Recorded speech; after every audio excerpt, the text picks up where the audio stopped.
Assalamualaikum warahmatullahi wabarakatuh. Kita kembali lagi di podcast Bung Hen. Kali ini kita bersama dengan seorang pemuda.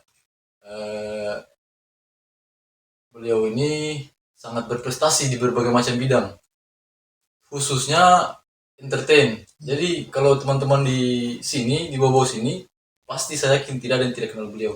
Oke, langsung kita sapa beliau. Bung Rido. Halo, Bungen. Dan halo sahabat podcast Bungen. Oh ya, Om Rido ini nama kerennya Om Rido Jail ya? Yaitu nama nama panggung. Oh, nama panggung. Nama panggung. Nama asli di KTP. Iya, Om Rido juga ini kesehariannya bekerja sebagai ini ya, PNS di Ya, Kemenkumham. PNS Kemenkumham di UPT Bapas Bobau. Bapas. Ya. Kalau Bapas itu Om Rido itu beda sama lapas ya? Oh itu beda, tupoksinya beda. Jadi di lapas itu kita membina narapidana di dalam. Jadi mereka dalam putusan pidana langsung dipenjarakan di lapas, dan di Bapas itu fungsinya itu membina narapidana di luar atau mantan narapidana yang masih wajib lapor atau bebas bersyarat. Nanti itu Bapas yang eksekusi, yang melakukan penelitian kemasyarakatan. Dan itu pun kalau mereka bebas bersyarat, itu kami juga dari PK Bapas namanya buat penelitian mereka yang layak atau tidak. Nah, dan penanganan kasus anak itu Bapas, pokoknya dari kejaksaan, dari kepolisian atau bahkan pengadilan harus didampingi, namanya PK Bapas. Berarti memang ada sedikit beda tupoksi Om Beda Rido. sama sekali, beda. Tapi yang ini yang buat saya kagum sebenarnya, di samping aktivitasnya beliau sebagai seorang pegawai Kemenkumham, beliau ini Om Rido ini aktif juga di berbagai kegiatan kepemudaan, khususnya yang bergerak di bidang entertain. Kalau teman-teman yang apa ya, yang gaul-gaul, yang hits-hits di bawah, pasti tidak ada yang tidak kenal beliau. Karena saya ada kolektor. Iya, Om Rido, pertama kali ketemu Om Rido beberapa tahun lalu, itu memang saya lihat Om Rido ini aktif ya di berbagai kepemudaan. Alhamdulillah. Itu tidak mengganggu apa, atur waktu, bagi waktunya dengan pekerjaan itu gimana?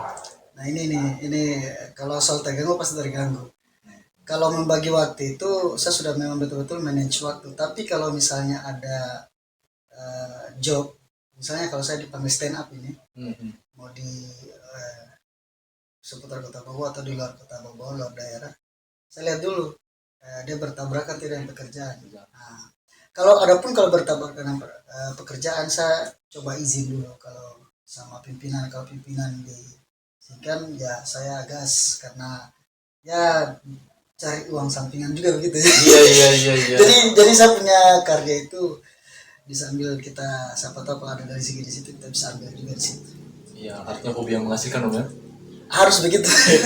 Tadi ngomong-ngomong masalah stand up, ya, Om Rido ini pernah tampil di Indosiar. Kalau saya nggak salah di Suca Om ya. Ya di Suca 3 Indosiar Suca 3 ya. 2017. Nah, pada saat itu memang merupakan sesuatu yang unik karena Om Rido pakai pakaian dinas ya kalau nggak salah. Iya. Itu jadi pembicaraan juga sih Indonesia. Ya apa itu memang betul sesuatu bangga, dan saya juga bangga. Dan kebetulan juga Indonesia itu dorang cari itu yang unik-unik, Yang gitu unik, ya. yang aneh. Yang aneh pokoknya. Dan di situ juga kebetulan saya alhamdulillah pakai baju dinas, dipercayakan baju dinas, dan bisa tampil di TV nasional Indonesia dan menjadi komika satu-satunya dari penjara gitu. Di dunia kalau saya tidak salah, di dunia. Berarti kemarin itu waktu tampil di situ itu mendapat restu dari dinas ya, dari Ya alhamdulillah dapat restu, cuman ada sedikit problem. Saya agak belak-belakan juga di sini. Jadi pada saat saya tampil sudah berapa kali show itu, pas keluar saya show ketujuh keluar yang pertama. Jadi di situ keluar tuh itu nih, kalau kita punya profesi yang betul-betul terikat sama pekerjaan atau khususnya di pemerintahan. Jadi pada saat saya mau show itu sudah ditelepon sama pimpinan suruh pulang. Serius. Jadi ya itu nih. dilema berat ya. Ya akhirnya pihak Indosiar langsung rapat briefing dengan saya. Ya, apapun yang terjadi katanya kau akan dieliminasi. Iya. Sudah saya terima, tapi saya tidak mau berkesan yang tidak bagus. Ada saya maksimal dan alhamdulillah pecah lucu, tapi saya dikeluarkan karena itu kan sudah permainannya industri TV begitu, keras industri TV juga. Bagian dari entertain ya. Tapi saya bangga walaupun keluar pertama akhirnya saya juga masih tetap sampai sekarang stand up. Kalau ada yang panggil job saya juga tetap gas cari uang. Itu ngomong-ngomong tentang stand up apa di bawah Om Rido aktif di stand up komika Stand up Indobuton. Indobuton ya. Itu sedikit profilnya gimana?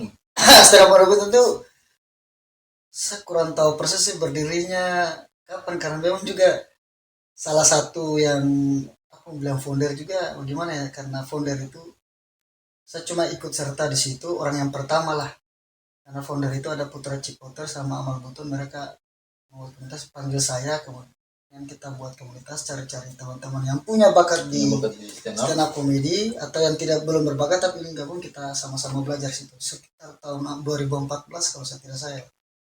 Berarti sudah lumayan lama juga. Alhamdulillah sudah lama, dan kita juga sudah keliling Sulawesi itu hampir semua Sulawesi, di Palu, di Makassar, kemudian di Kendari itu juga teman-teman sudah sampai. Saya bahkan beberapa ikut audisi juga tapi belum ada. Sudah lumayan jauh juga perjalanan karir stand up Om Rido ini. Berarti apa yang sedikit mengganggu saya Om ya? Itu kan ekspektasi saya terhadap Om Rido awalnya terhadap lapas ya. Oh iya. Artinya lapas kan itu identik dengan seram, apa penyiksaan, apa di situ napi yang semua berkasus ada di situ semua. Tapi setelah melihat Om Rido stand up pakai baju dinas itu agak sedikit apa persepsi saya terhadap lapas itu agak sedikit berubah, ternyata tidak sekejam itu ya. Iya, atau gimana gambarannya Om? Jadi artinya begini, kita membangun image bahwa di lapas itu sebenarnya mungkin karena sudah lama saya di situ toh. Orang lihat kita seram di situ, tidak, justru di situ harus kita ekspektasinya orang yang jahat di luar diperbaiki di dalam. Justru hari image-nya bagus. Kan maksudnya masa dibilangkan seram karena memang banyak orang jahat di dalam, tapi dia sudah jadi baik. Iya.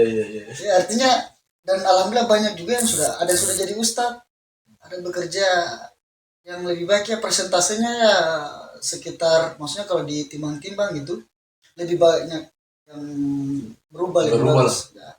Beda mungkin yang sistem kepenjaraan dulu, itu kan kepenjaraan dulu memang penyiksaannya luar biasa itu karena masih adopsi dari cara-cara Belanda waktu penjajah. Pada saat masuk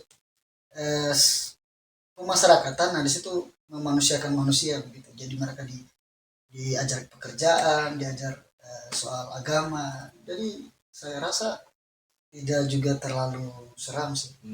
Oh berarti artinya pandangan selama ini salah mungkin di era sekarang ini. Harus. Jadi yang masuk di situ itu para tahanan, narapidana atau yang punya kasus sebelumnya dibina berarti dalam itu. Dan saya juga pernah stand up di lapas itu men. Jadi yang nonton semua napi dan wajib ketawa. Harus wajib ketawa. Saya stand up itu pegang rotan dengan kertas remisi. Pokoknya kalau tidak ketawa ya tinggal 2 menit pilih. Jadi sebelum stand up saya sudah kasih tahu gitu, akhirnya alhamdulillah pecah. Mau tidak mau pecah daripada pecah. Itu kelebihannya kita stand up di dalam penjara. Terus Om Rido kaitannya dengan pandemi ini kan dilarang kumpul apa semua, pasti job-job di kafe-kafe kan pasti berkurang ya. Itu teman-teman stand up Indobuton khususnya dan teman-teman stand up yang lain itu aktivitasnya selama pandemi ini bagaimana? Selama PPKM. PPKM. Ya, pas PPKM itu mungkin kita langsung dibatasi. Artinya yang kegiatan mengundang kerumunan atau perkumpulan masyarakat itu memang dilarang. Akhirnya kafe juga merasa mengikuti arahan pemerintah. Dan juga bukan karena itu sebenarnya kita bisa laksanakan open mic. Ya, karena saya lihat juga banyak sih kafe-kafe kan yang tetap buka live musik. Cuman kita ada perintah dari stand up Indo di pusat. Nah, jadi ada teman-teman yang masuk di grup itu setelah menyampaikan dari presiden stand up Indo bahwa jangan dulu ada akan open mic. Nah, jadi teman-teman punya inisiatif bahwa kita tahan dulu. Tapi dalam minggu-minggu karena kan sudah mulai turun nih. Ya, angkanya sudah mulai ini ya. Nah, mudah-mudahan kita bisa dapat menghibur masyarakat di anak lorong lagi. Di Iya. anak lorong cafe. Berarti tempat nongkrongnya, kalau teman-teman kan pasti banyak teman-teman yang suka hiburan, yang suka nonton stand up. Tapi mungkin dulu sering nontonnya di kafe ini, mungkin atau kafe itu. Setelah pandemi mungkin bingung carinya di mana. Nanti setelah pandemi di mana nanti tepat? Tetap di anak lorong cafe di bagian Tanah Abang situ. Oh. Di Gunung Nona situ. Oh, Gunung namanya. Ya, saya tidak tahu jalan apa. Cuma terakhir kemarin kita dapat job itu ya, ada pengalaman juga saya stand up ada orang vaksin Stand up di tempat vaksin. di tempat vaksin tuh gimana ya Allah, maksudnya kita menghibur orang apa habis disuntik atau orang takut divaksin begitu. Antara dia ketawa dan dia takut jarum suntik, luar biasa. Tapi kita profesional saja, kita stand up nanti ada dapat uang begitu. Jadi pada saat stand up Ada divaksin, yang dibawa antri vaksin. nanti vaksin Astaga. ya kita berkuar-kuar saja. Halo, ini mana lucu, mau lucu dan tidaknya jelas kita selesaikan beatnya kita. Yang penting kita dapat uang. Iya. Terus Om, aktivitasnya Om Rido selain stand up, itu saya lihat Om Rido aktif juga di berbagai ini ya, Iya. berbagai cabang olahraga. Yang terakhir saya perhatikan Om Rido aktif di apa ya, body contest ya. Body kontes boleh, pokoknya yang berkaitan dengan otot-otot lah. Itu terakhir Om, saya dengar informasinya, sempat saya lihat-lihat juga di Facebook. Itu event-event yang Om Rido ikuti sudah level-level nasional ya, bahkan internasional ya. Alhamdulillah, kalau itu ya pengalaman yang sekarang juga saya masih dalami, artinya belum puas dengan prestasi itu. Karena soal prestasi kan saya belum puas, kecuali saya sudah mentok mungkin saya akan berhenti. Tapi untuk sekarang untuk di level lokal sudah alhamdulillah sudah pernah dapat medali, di Kendari pernah juga dapat medali, kemudian sampai tingkat Makassar alhamdulillah dapat juga medali, sampai di luar Pulau Sulawesi juga dan nasional, dan terakhir di ajang internasional di Bali. Bukan terakhir tapi salah satu event di Bali internasional Sebelum pandemi kemarin. sebelum pandemi. Tapi next setelah pandemi tetap akan. Ini ada beberapa event yang sudah dibuka. Oh, iya. Terus itu saya agak bingung itu terkait body contest ini. Dulu seingat saya ya, olahraga body contest itu apa ya, angkat besi apa perbasi ya? Oh ya, PUBG Ya. Itu beda Om Rido. Beda, Cabang beda. olahraganya beda. Angkat angkat berat sama body contest. ya, body contest. Jadi itu olahraga yang sama, cara pengolahannya atau cara latihannya, tapi dalam proses pembentukannya beda. Artinya begini, ada organisasi namanya PUBG dari lama lah.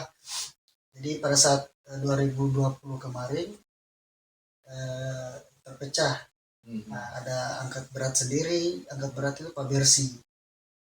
Kemudian angkat besi PABSI, B-nya cuma satu. Kemudian PBFI, itu saya bagian situ, Persatuan Binaraga Fitness Indonesia. Nah, saya masuk di situ dia. Jadi dalam latihan pun beda. Jadi pada saat kita mengolah tubuh itu kita simpelnya kita body contest itu diet. Kasih kirim badan, kasih bentuk otot, kasih definisi tajam atau otot itu padat, kering, sampai ada berurat begitu. Nah, kalau angkat berat beda. Atau angkat besi. Mereka itu cukup makan banyak saja itu. Oh, beda. Makan banyak saja angkat, karena mereka perlu power, kita kurangi power. Nah, jadi itu bedanya. Mereka tuh biar badannya gempal, apa yang penting angkatannya mereka itu biar sampai semaksimal. Tergantung berat badannya mereka, itu kelas-kelasnya. Om Rido juga ini ada tempat fitness sendiri ya. Oh iya. Delto itu Om. Sekalian promosi. Saya punya tempat fitness sendiri bagi teman-teman di Kota Bau yang ingin olahraga indoor. Di situ lengkap.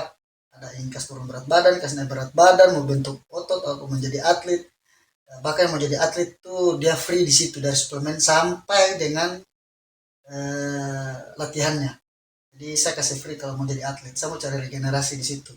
Di Jalan Betombari, depan Alfamidi Betombari. Teman-teman kalau mau member silakan datang langsung. Oh, Berarti di daerah menuju itu Om Li, menuju kantor camat ya? Iya kan, pokoknya Alfami di Betombare. Yang belum tahu Alfami di Betombare berarti bukan orang bau-bau. Belum pernah datang ke bau-bau. Terus Om apa? Berarti itu Om Rido punya sendiri ya pengelolaan Ya gymnya? alhamdulillah punya sendiri lagi. Belum terlama sih, dia berdiri itu tanggal 13 2020. Oh belum lama Om ya, baru Baru 1 tahun. 1 tahunan ya. Terus perasaan Om Rido itu bagaimana? Karena pasti ya pada saat belum lama berdiri, kena Tas kena corona. pandemi. Itu Gimana awal. itu? Yes. Aduh, saya sempat blank ya, aduh, bagaimana kalau kita buka usaha itu punya modal yang kita kasih keluar. Karena alat berat itu tidak sembarang itu. Harganya tidak murah juga ya. Tidak sembarang, Pak. Jadi pas buka belum cukup 1 tahun sudah kena COVID corona. pandemi. Jadi saya 3 bulannya 3 bulan agak sedikit orang datang. Sebenarnya saya buka tapi orang yang mau datang itu takut tuh, masih takut. Iya. Nah, akhirnya alhamdulillah dengan adanya pemikiran masyarakat mungkin butuh olahraga itu juga, sampai sekarang alhamdulillah sudah normal kembali lancar. Artinya orang datang di situ kan pasti tidak mungkin sakit.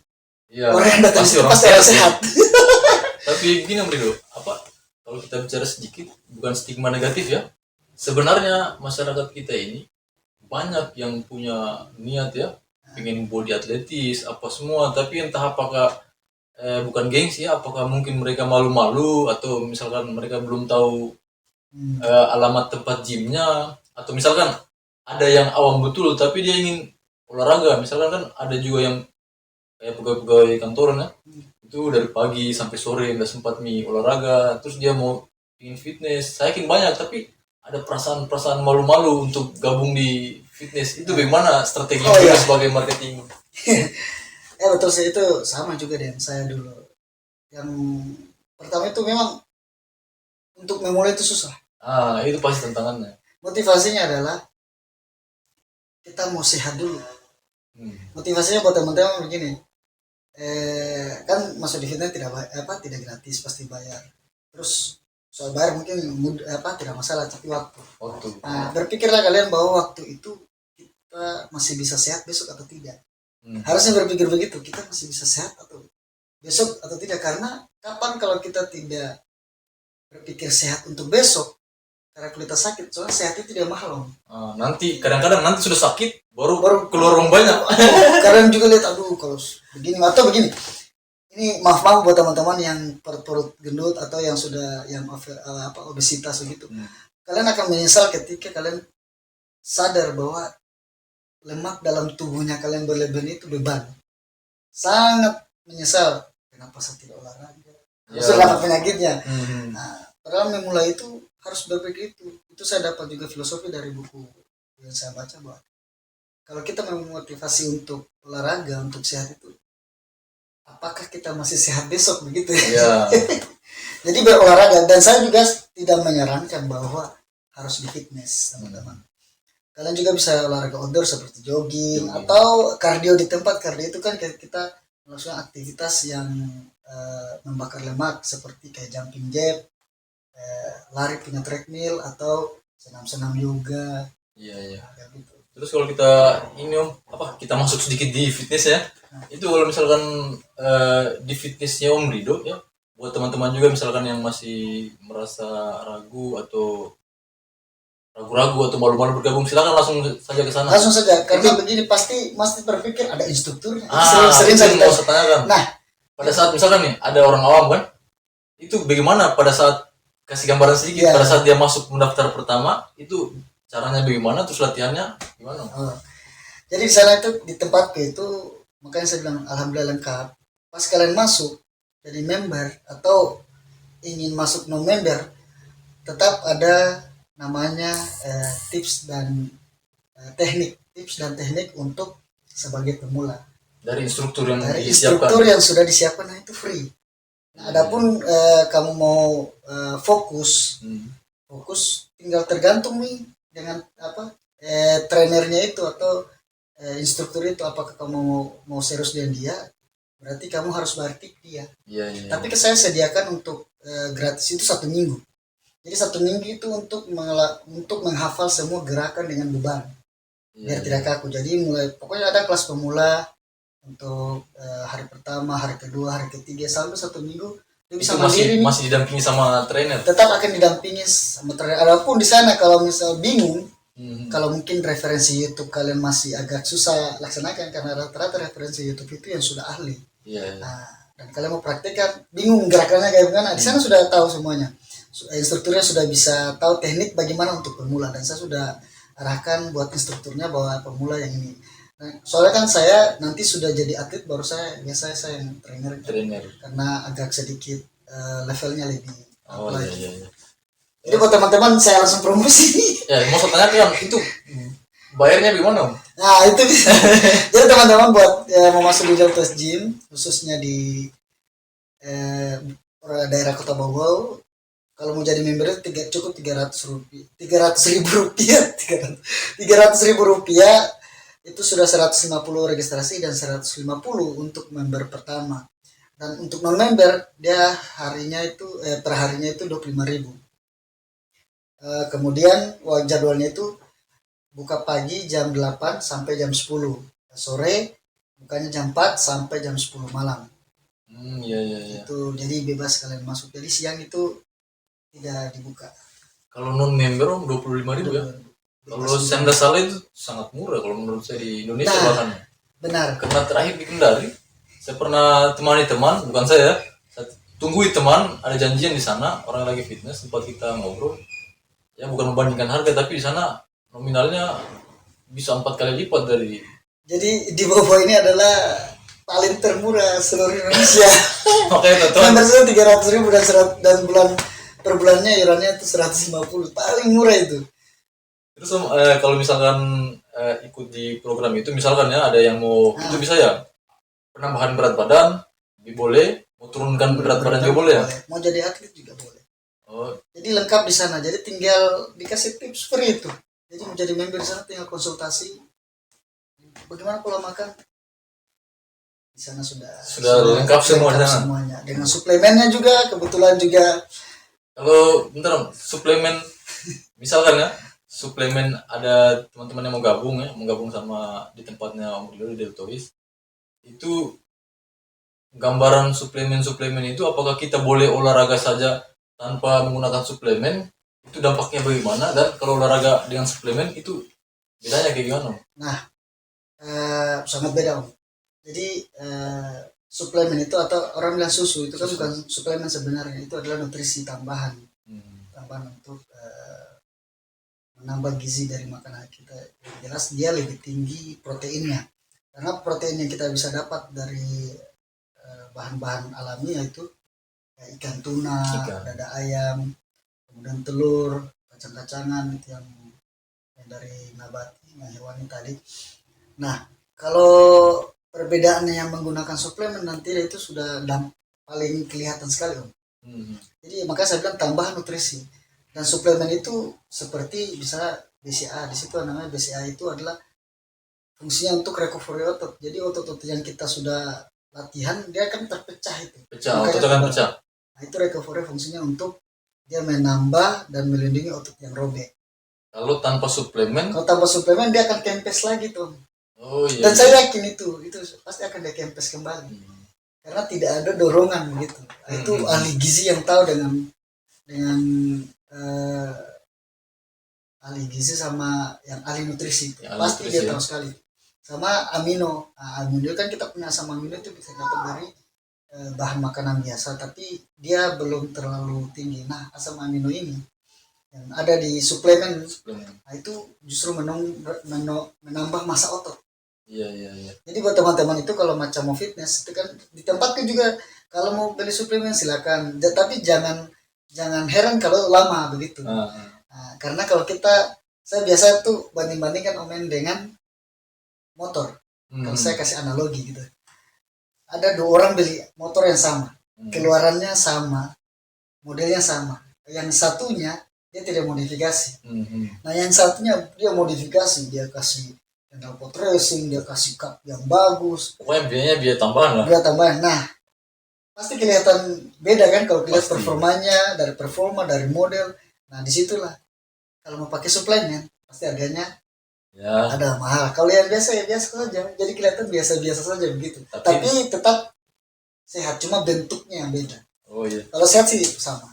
Di tempatnya Merido juga itu apa? Kalau cewek-cewek atau ibu bisa juga Bisa jadi ada instruktur khususnya atau? ada instrukturnya. Jadi di sana nah instrukturnya biasanya memang cowok tapi dia kasih metode latihan Latihan buat- perempuan. Oh iya iya. Jadi beda ya karena gerakannya kan kita sudah tahu bagaimana perempuan dengan laki-laki. Laki-laki mungkin powernya dengan gerakannya akan beda.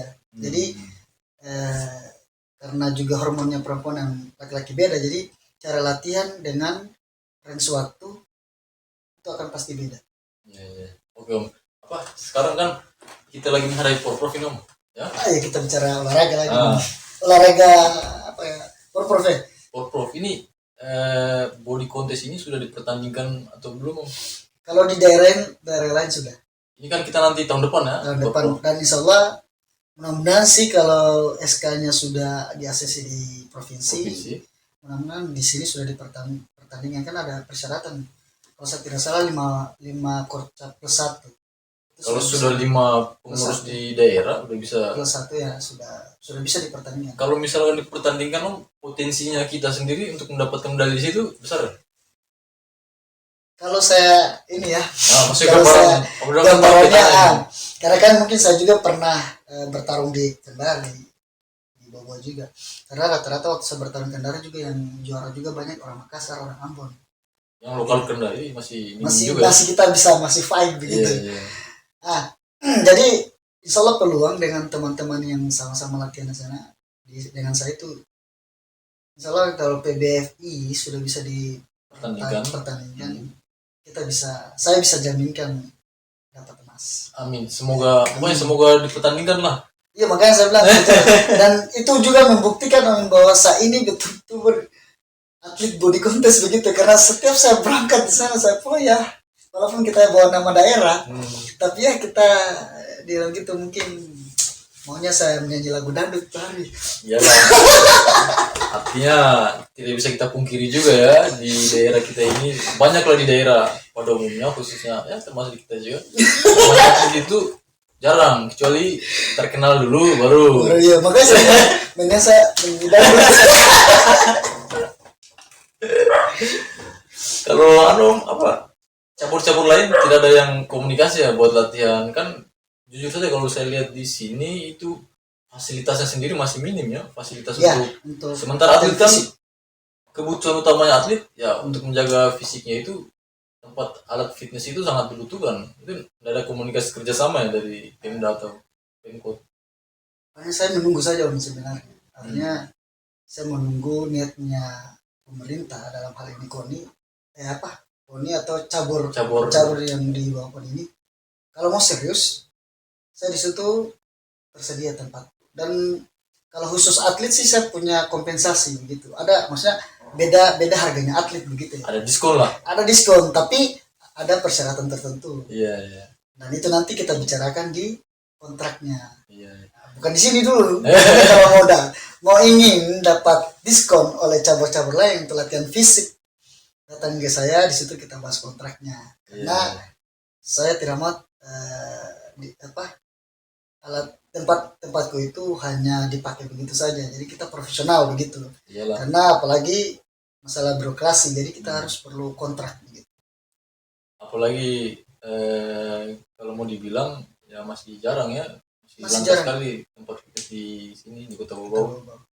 Terus Om, kalau saya perhatikan Om Rido artinya dari sekian banyak aktivitas olahraga, entertain, stand up apa semua itu Om Rido pernah nggak mengalami artinya masa-masa yang susah membagi waktu antara pekerjaan dengan atau misalkan saya berhenti saja di sini nih atau kata kasar ya begini Om, ada pasti haters Om Rido atau orang yang beranggapan Om Rido ini ada di sini, ada di olahraga ini, ada di stand up, ada di baru tapi pegawai Kemenkumham juga baru itu habis semua nanti jadi sama Rido itu bagaimana tanggapan Om Rido namanya haters kan pasti saya jawab satu-satu ya. Iya. Tadi kan pasti rasa jenuh gitu itu manusiawi dan saya juga punya rasa jenuh artinya Superman yang kuat saja dia punya rasa Punya stuck titik jenuh. aja, Superman nih padahal dia bukan manusia itu, alien. Tapi pernah lah. Pernah saya rasa Bikin stuck uang. dan artinya saya berpikir kenapa juga saya ikuti begitu. Pernah saya berpikir karena itu nih saya tidak bisa memilih antara mana yang harus saya dominankan. Ya lagi-lagi kita berdoa sama Tuhan, berikan petunjuk, berikan jalan kalau memang betul-betul saya tidak bisa di bakat ini, maksudnya berikan saya petunjuk begitu ya supaya saya berhenti. Dan itu saya jalani, ternyata alhamdulillah tidak ada hambatan. Tidak ada hambatan. Artinya saya bisa lalui tantangan itu. Dan kalau saya stuck ya saya akan stop. Kayak itu kayak saya punya cita-cita dulu sebenarnya kan. Oh dulu cita-citanya. Saya citanya mau jadi timnas Indonesia, tim sepak bola Indonesia. Alhamdulillah saya mau jadi timnas Indonesia. Tapi waktu masih SD sempat juga ini ya di sepak bola. Sepak bola itu saya luar biasa, saya paling suka. Sampai dalam dada ini tetap sepak bola begitu, entah walaupun tidak kemampuan ada yang penting kita nonton begitu. Jiwa sepak bola itu ada.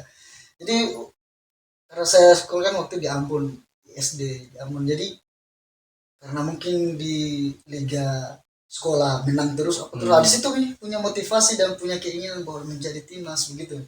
Walaupun punya impian walaupun belum pernah nonton Indonesia main bola itu hari. Iya. Kita mau nonton di mana jadi? Jadi itu maksudnya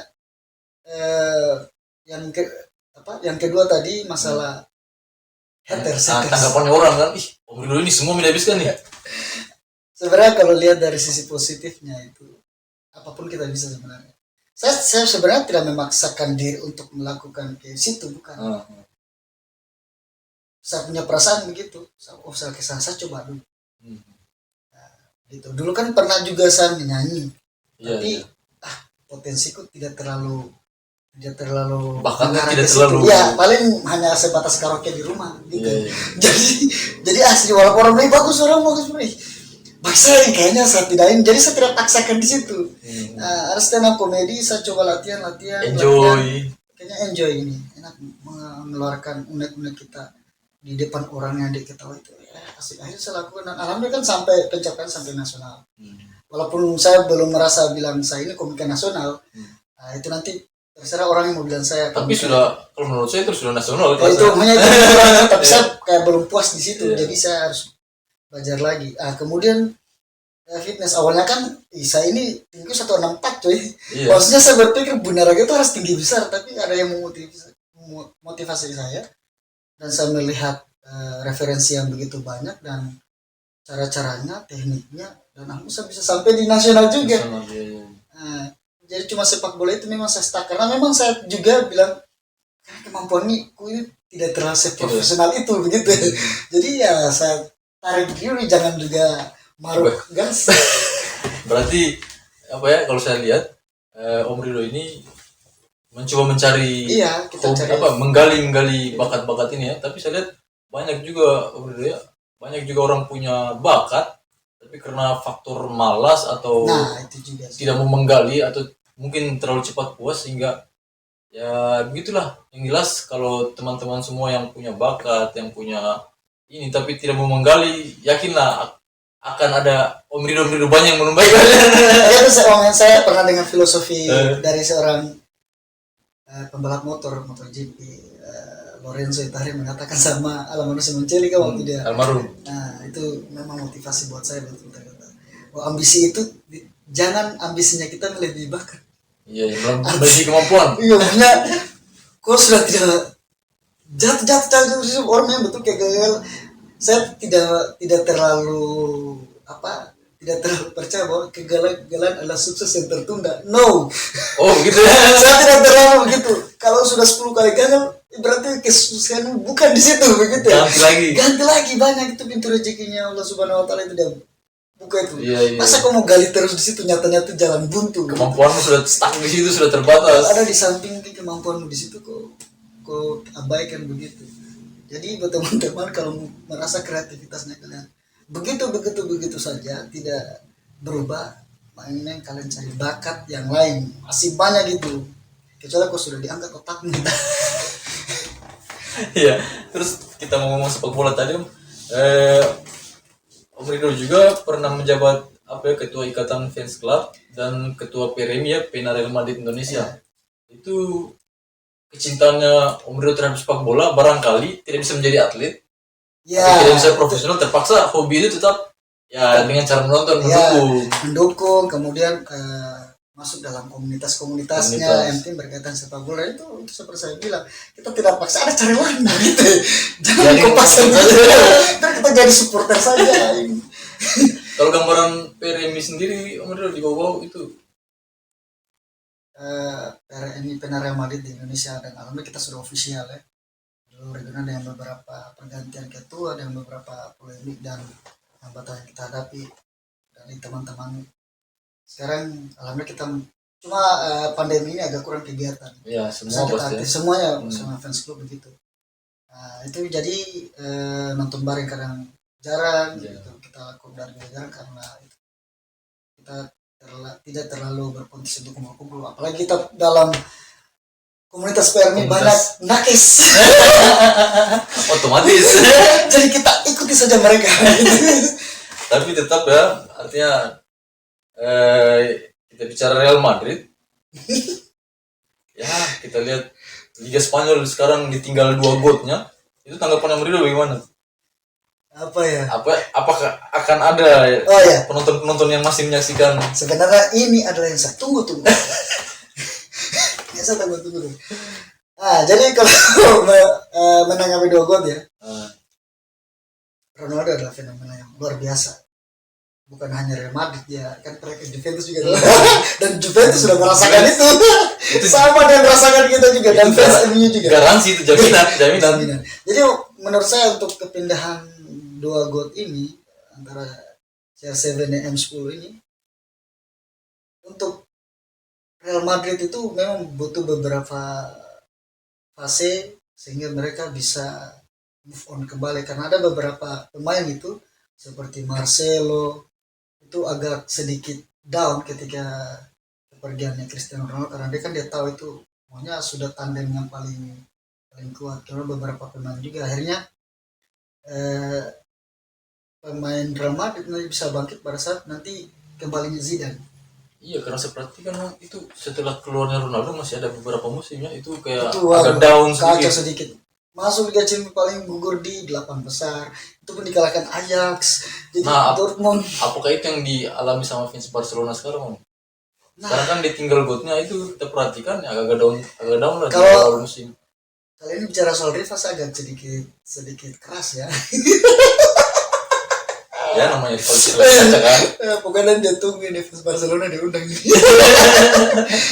Jawab saya punya punya suara ini. Jadi menurut saya bahkan sebelum pergi seorang Lionel Messi, Barca tidak ada apa-apanya.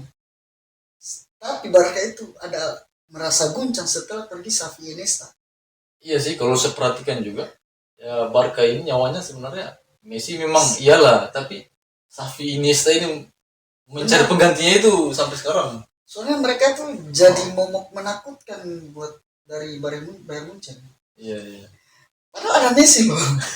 Kemarin dia kalah 3-0 tidak ada Messi. Berarti tidak ada Messi lebih baik daripada ada Lionel Messi. 8-2 3-0 malah. Itu sangat besar jadi. Apalagi sekarang kan lagi down lah buat teman-teman fans Barca ini, nggak tahu kapan baliknya.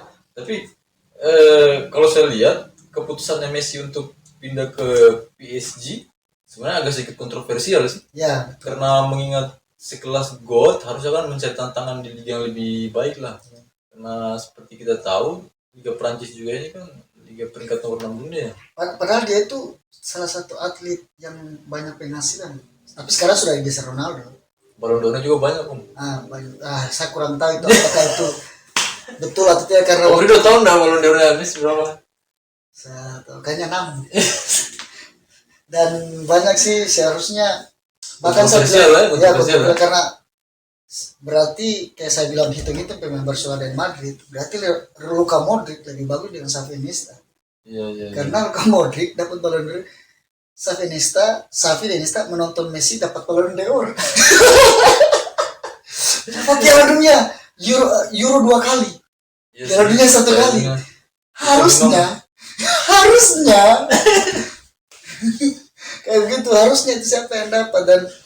Dan saya lihat Barcelona kali ini, bahkan saya yang fans Real Madrid, rivalnya Barcelona, justru merasa kecewa mereka ini down. Kecewa juga karena Kangen nggak rival ya.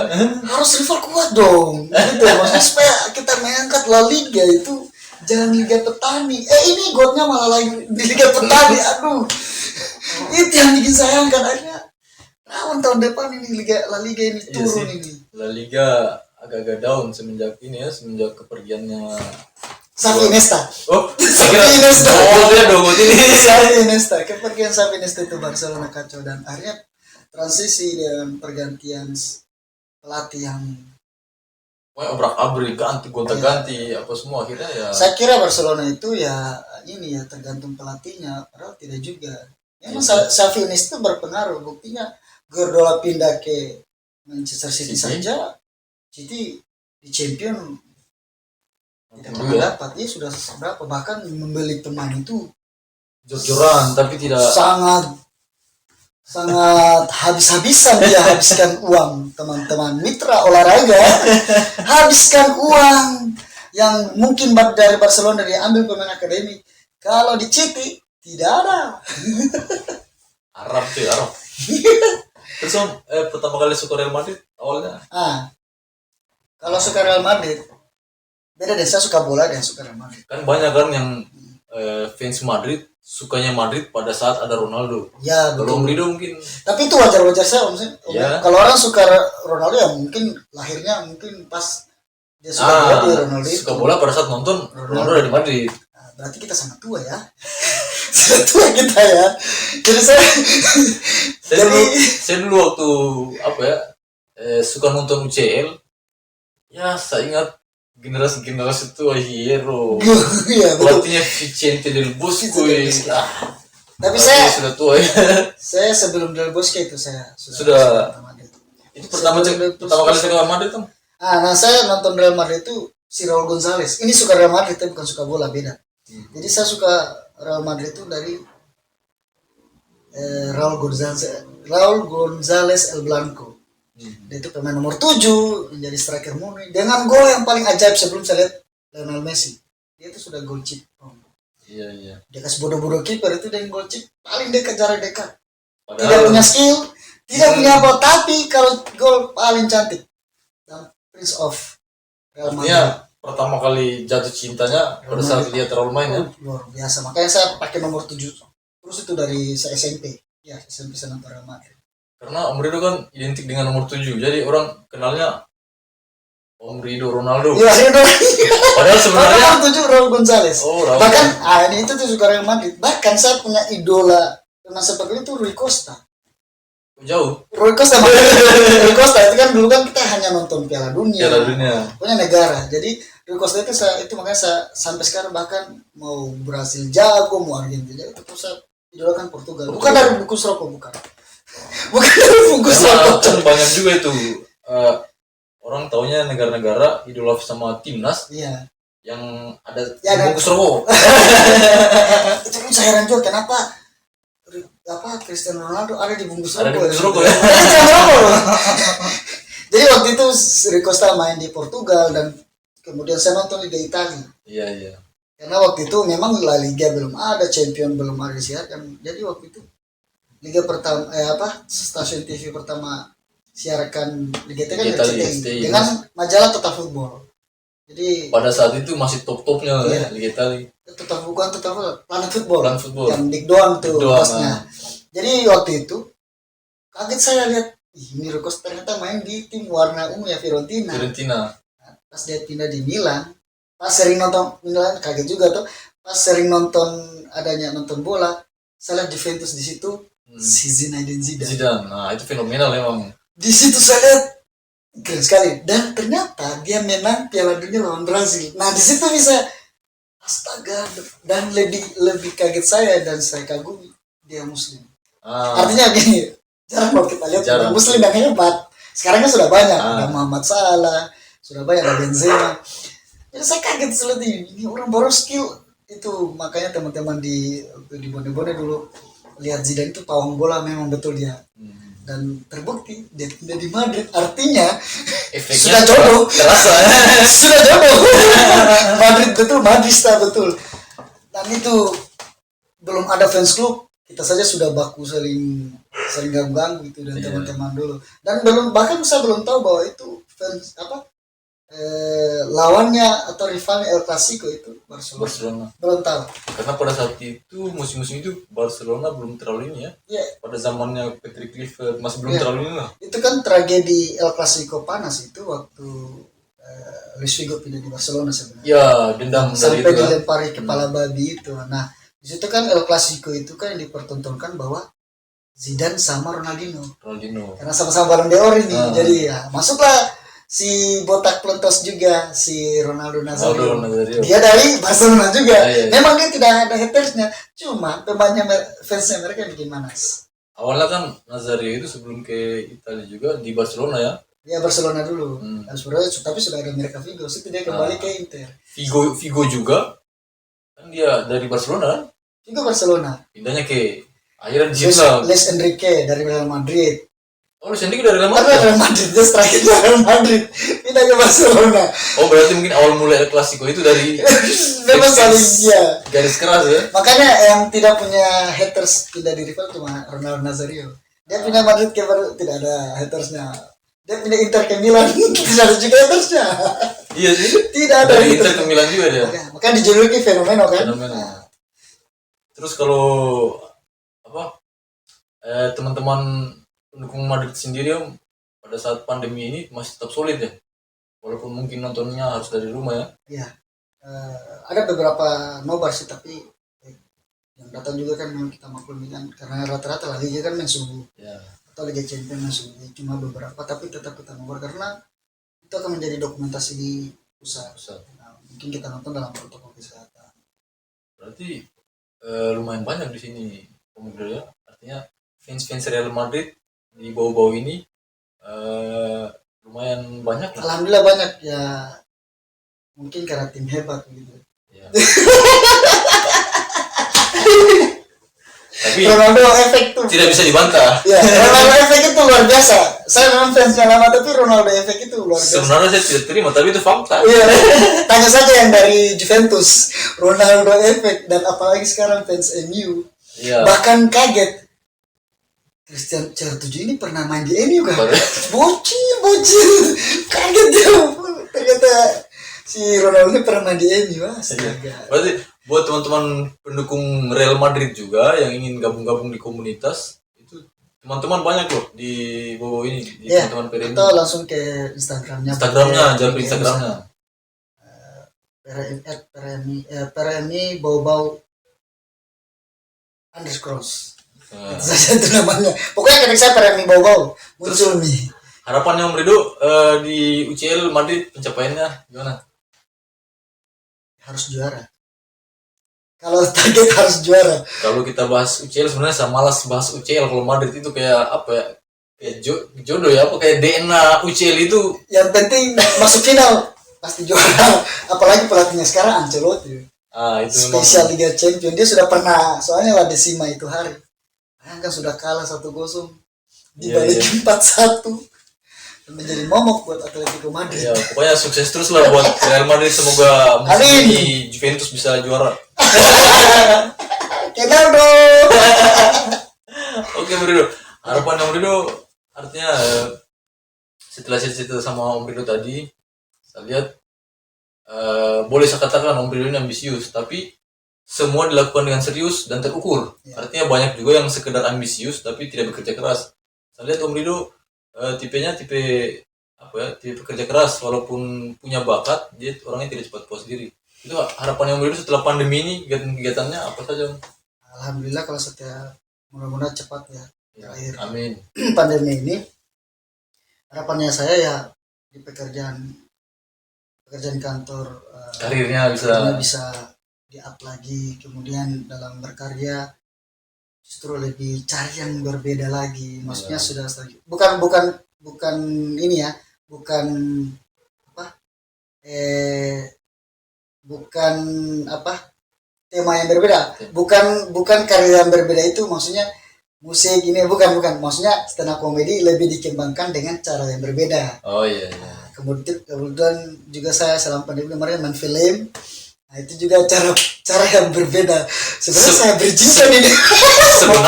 Sebenarnya kita sudah mewakili tadi mendengar film tadi, dan memang saya nonton ya beberapa filmnya Om Rido. Terus dari yang pertama itu Film Balaba. Balaba, itu saya mulai apa mulai tertarik lah bahwa oh ternyata ada orang-orang kreatif di bawah-bawah ternyata yang bisa buat karya segitu loh. Iya. Nah, terus terakhir lagi yang lebih fenomenal, Lakarambau Om Rido ya. Lakarambau. Kebetulan Om Rido ini pemeran pahlawan Lakarambau utamanya. Udah bocorin spoiler. Kita mau tanya sedikit tentang Lakarambau dan Tadi kapan tayangnya ini? Kasih sedikit Om Rido Lakarambau. Film Lakarambau setelah produksi Balaba dan short movie, teman-teman di situ sutradara yang di sutradarai film yang disutradarai oleh Alana SJKG. Dia mencoba bikin sesuatu film yang Sebentar luar Om, biasa. siapa yang buat tadi? Alan ASJKG. Itu orang Orang Jawa. Bogor. Orang Orang Bogor ya? Bogor. Dan umurnya itu jauh masih muda dari saya. Luar biasa dia. Terus Nah, jadi dia buat sesuatu film yang besar dan alhamdulillah itu akan ditayangkan di bioskop. Ini perdana buat karya Orang Buton, murni Orang Buton, semuanya pemeran, kru, dan insya Allah rumah produksi. Kalau ada yang bisa menaungi, semuanya dari Orang Buton. oh, semua itu dari Kreo apa semua itu hasil karya sini ya? Ya, kalau untuk tayangannya saya belum pasti, itu pihak produksi nanti yang akan menyampaikan. Saya sebagai talent paling nanti tunggu kabar prepare untuk mungkin kita membuat gala premier, tapi di bioskop Cinepolis insya Allah sudah bisa nanti kita nonton di situ. Dan kabarnya 2021 berarti sudah dekat lah ya. insya Allah. Kasih sedikit bocoran Om ceritanya, karena saya juga lihat potongan-potongan Nonton di teaserku. lihat potongan-potongannya tertarik gitu. Jadi Ini menceritakan tentang apa sih Lakarambau ini? Kenapakah dia menceritakan masa zaman dulu atau zaman sekarang? Jadi film Lakarambau ini mungkin orang karena Mendengarnya itu ya Lakarambau. Lakarambau berarti ini pahlawan nasional ini Laude Imayatuddin kan. Nah, Laude Muhammad Imayatuddin itu Sultan Buton yang ke-29 kalau saya 29 saya lupa. Jadi ada sosok orang tua yang membesarkan anaknya dengan nama Lakarambau. Jadi film modern ini. oh filmnya film modern. Ya, cuman dia karena terobsesi dengan Pahlawan. dengan keperkasaan, dengan kepemimpinan si Ibu Taiko ini, Lakarambau, dia kasih nama kan anaknya itu Lakarambau, julukannya namanya Lakarambau. Akhirnya berharap bahwa ini anak akan seperti Lakarambau. Jadi di situ ada percintaannya, di situ ada silat, drama-dramanya itu menggunakan silat asli Buton, ada situ juga Balaba itu ya, Balaba, ada juga yang karate, di situ digabungkan. Dan untuk menghilangkan penasaran nanti nonton di bioskop Cinepolis Buton. Sebenarnya sudah banyak saya yakin teman-teman di rumah, sahabat-sahabat mungkin juga pasti sudah tidak sabar menantikan sinetron ini ya. Bukan sinetron, Sinetron kayak kalau sinetron lain itu ada. Dan nanti mudah-mudahan Omen juga bisa undang teman-teman kru. Amin, teman-teman Kru. ya boleh lah Om Rido nanti komunikasi kan. Sekalian promo-promo. Lalu kita promo-promo nanti di situ ada beberapa teman-teman juga. Dan alhamdulillah sudah selesai syuting itu waktu awal 2021 pas selesai. Sudah selesai syuting. Selesai, kemudian produksi agak lama, kemudian proses untuk kita masuk bioskop agak lama karena pandemi ini sebenarnya. Kalau itu sudah lama kita. Terus Om, itu kan semua krunya, sutradaranya apa semua itu orang sini ya. Orang bawa asli. Itu kendala paling beratnya itu Ya karena dalam proses pembuatannya itu. karena pertama mungkin kita orang lokal, jadi pada saat di lokasi syuting orang kayak orang boboji gitu ya. Jadi kayak mereka wah malas tau apa, wah nanti kita sudah melapor di Babinkan Mas, di Mas Palu Rasa Tempat, baru di sini lokasi syuting baru kita perangkat, betul syuting. Jadi alhamdulillah kayak kita syuting di Wameo, di Topa. Ya, jadi banyak tempat lokasi syuting sih yang pokoknya penasaran nanti lihat itu semua lokasi syuting di Pulau Buton. Tapi semua kendala-kendalanya udah Alhamdulillah selesai sudah. lah. Memang sih banyak karena kita baru maksudnya ini betul-betul yang masih baru belajar, tapi alhamdulillah sudah bisa sekelas bioskop. Iya, tapi bukan hanya sekedar berani loh. Saya lihat dari trailernya memang kualitasnya itu bisa bersaing lah. Alhamdulillah. Ya, saya saja kadang kalau sudah dilemparkan trailer saya sih seperti Bisa ya. saya bisa juga jadi aktor. Tapi itu efek sebenarnya itu karena mungkin karena dulu waktu saya masa seni ke teater tuh, terus ditambah dengan seringnya ikut stand up komedi, nah di situ Itu pada saat menghadapi kamera belum ada perasaan sudah kaku. sama. Mungkin Ya. karena Nervous sih ada, nervous itu Normal lah, iya normal. normal manusiawi. Dan kalau saya itu nervous itu supaya saya menghilangkan supaya jangan saya bikin malu depan kamera itu saja. Itu tanggung jawabku gitu. Jadi saya ketika mau acting bagaimana harus semaksimal betul kita mendalami karakter. Di stand up comedy juga bagaimana kita mendalami karakter sesuai dengan cerita yang kita sampaikan supaya audiens itu terima. Mau kita kata kasar mereka bisa terima dengan kelucuan, nah kayak begitu. Perlu itu ya profesionalitas. kalau misalkan ada ajakan lagi yang Rido untuk membuat film sekelas level nasional, Awalnya pasti tertarik, siapa yang tidak mau.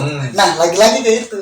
Artinya pekerjaan saya izin, apakah bisa diizinkan saya gas atau kalau sudah sesuai dengan misalnya cerita saya dikasih berapa sih ini saya izin ini sesuai connect, nah, baru saya jalan. Kalau tidak saya juga tidak paksakan diri. Itu yang saya tetap tahan diri kalau ada sesuatu mengganggu. tapi ya apresiasi lah buat teman-teman kru, sutradara dan semua yang terlibat di dalam film Lakaran Bau, karena ya pasti kita semua sudah menanti-nantikan kapan ditayangkan. Betul sekali. Sebenarnya saya mau ngobrol banyak tapi tidak boleh. Nah ini Spoiler nanti saja dinonton Saya saja paling ingin tunggu kapan saya saja nih maksudnya berasa ingin cepat nih baru. Saya mau lihat saja lah kalau tidak saya Oke, Merido. Ya. Buat teman-teman Bung Hen ya, itulah tadi ngobrol-ngobrol kita dengan Om Rido. Salah satu kalau menurut saya aset Kota Bau, karena jarang pemuda-pemuda yang seperti Om Rido ini. Banyak pemuda punya impian, punya talent tapi tidak berani eksekusi. Om Rido ini ya seperti kita lihatlah hasilnya sekarang, semua cabang dilaluinya dan dia bekerja keras hingga hasilnya juga tidak main-main ya. Oke, mungkin itu tadi diskusi kita, dan untuk teman-teman kami minta tolong untuk like, subscribe untuk mendukung channel Bung Hen supaya di next episode, next videonya kita bisa melakukan lebih baik lagi dan kita bisa insya Allah mendatangkan narasumber yang enak lah buat diajak ngobrol. Dan jangan lupa kalian share, bagikan semua di kontak WA-nya kalian, di Instagram kalian, di Facebook, pokoknya teman-temannya, mau tetangga kah, mau kalian punya keluarga kah, punya selingkuhan kah. Kalau selingkuhan banyak lebih bagus lah. Tapi jangan ya. Terus kalau fitness jangan lupa kayak Deltoid. Ya, Deltoid. Gym Center depan Alfamidi Jalan Batu Ambari. Dijamin badan sehat, bisa jadi atlet dan Harga terjangkau. Oke, terima kasih banyak Merido. siap. Oke, assalamualaikum warahmatullahi wabarakatuh. Waalaikumsalam. Sampai jumpa lagi di episode berikutnya.